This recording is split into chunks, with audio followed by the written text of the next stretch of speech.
안녕하십니까. 치과 마일스톤즈의 원장 장원건이고요. 덴탈빈에서는 교합, 보철 그리고 교정 쪽을 담당하고 이제 강의를 준비하고 있고 또 준비하고 있습니다. 오늘 강의를 제가 하루 종일 들으면서요 몇 가지 좀 반성도 하고 느꼈습니다. 임플란트를 좀 저도 이렇게 할 걸. 그랬으면은 좀 돈도 많이 벌고 세무조사를 2번이나 당하고 뭐 이런 일을 했었어야 되는데. 저랑 동기인 전인상 선생님은 세무조사를 2번이나 당했는데 저는 국세청에서 한번 조사를 했는데 여기는 왜 규모에 비해서 이렇게 수입이 적냐고 그래서 소득률을 올려달라는 경고만 한번 받았거든요, 부탁을. 그래서 좀 그게 좀 그랬고요. 그 다음에 여기 계신 그 연자분들이 정말 괜히 인기 강사들이 아니구나 정말 대단하시구나 이제 그런 생각을 했습니다. 그래서 저도 이제 오늘부터는 더 열심히 덴탈빈 들어가서 강의를 들어봐야지라고 생각을 했습니다. 저는 교합에 대한 이야기를 좀 하려고 합니다. 보통 이제 교합을 재미가 없거든요. 재미도 없고 뭐가 뭔지도 모르겠고 이제 그런 생각도 들고요.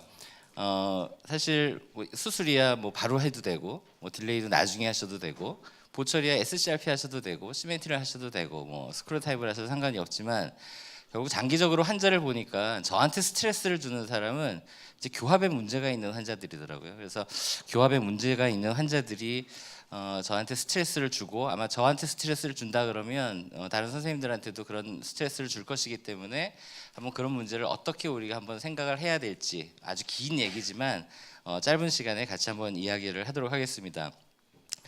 임플란트가 참 좋았던 시절이 있었습니다. 지금 우리나라는 뭐 임플란트가 너무 그냥 아주 저렴한 치료가 돼버렸지만 그래도 한때는 뭐 임플란트 하나에 한 300만 원, 400만 원 정도 할 때도 있었고요. 임플란트 환자 한 명 오면은 오후 진료 접고 그냥 치과에서 매일 회식하던 그런 때도 있었습니다.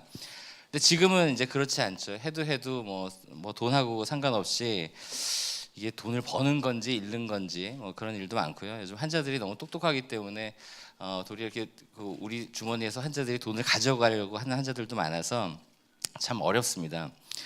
40대 중반에 이제 골프 티칭 프로인 분이 오셨어요. 교합을 한번 봐주세요가 주소입니다. 뭐 치료를 해달라는 것도 아니고요.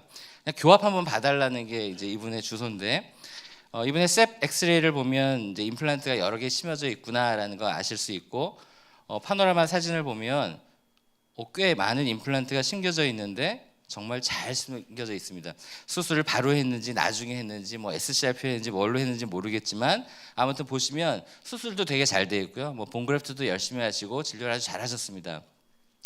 그런데 환자의 치아 사진을 보면 그냥 나름 뭐 가지런하지는 않지만 그래도 안정되어 있는 상태고 정상적인 오버바이드 오버젯도 가지고 있는 것 같고요. 옆에서 볼 때 견치 관계도 괜찮고 물론 40번대에서는 치아가 결손도 있고 이쪽에서는 뭔가 이제 교합 조절을 해서 그런지 형태가 이렇게 예쁘진 않지만 그래도 나름 그렇게 나쁘지 않은 상태를 가지고 있습니다. 제가 이제 측방 운동을 해봤더니요.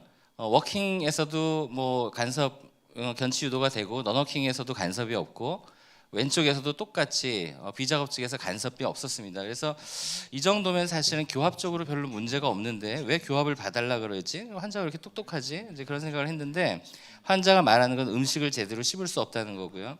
온몸이 찌그러지는 것 같다는 거예요. 온몸이 계속 이렇게 찌그러지는 것 같고 자기가 생각엔 임플란트가 잘못 심겨졌다는 겁니다. 그래서 자기가 치과를 여러 군데를 갔는데 아무도 잘못 심겨졌단 말을 안 하고 자기를 이해를 안 하고 자기를 자꾸 미친 사람으로 생각한다는 거예요. 저도 사실은 그런 마음을 조금 갖고 있었지만 또 환자한테 그럴 수는 없었기 때문에 환자가 갖고 온 이제 엑스레이를 봤습니다. 이게 2006년도 엑스레이인데 잇몸이 되게 나쁜 거를 알 수 있죠. 환자가 20대 잇몸 치료도 하고 잇몸 수술도 했다는 걸 봐서는 이제 구강 관리도 잘 안 되고 아무튼 잇몸도 별로 안 좋은데요. 3년 동안 더 버티다가 2009년도에 결국 치아를 빼고 임플란트 수술을 시작했습니다. 왼쪽에 대구치 쪽 위아래를 했고요. 선생님이 이제 하악 전치까지 본그래프트 하시고 수술을 했습니다. 수술 잘 마쳤고 이때까지 아무 문제 없었고요. 환자분이 보철물이 딱 들어가는 순간부터 이상해지기 시작하다고 말씀하셨습니다. 보철물이 들어가면 잘 씹어야 되는데 이제 그동안 없다가 치아가 들어가서 잘 먹을 거를 기대했는데 음식을 못 먹겠다는 거예요. 그랬더니 선생님께서 하시는 말씀이 오른쪽에 지금 교합이 없으니까 오른쪽에 보철 임플란트를 해서 보철을 하면 이제 잘 먹을 수 있으니까 전혀 걱정하지 말라고. 그래서 오른쪽도 위에 수술을 했고요. 보철까지 했다고 합니다. 그런데 이상하게 음식을 더 못 먹겠다는 거예요. 그래서 선생님이 아직 40번대를 안 했으니까 40번대를 하자고 했는데 이분은 도저히 그러면 안 될 것 같아서 이제 그때부터 병원을 이제 방황하기 시작한 거죠.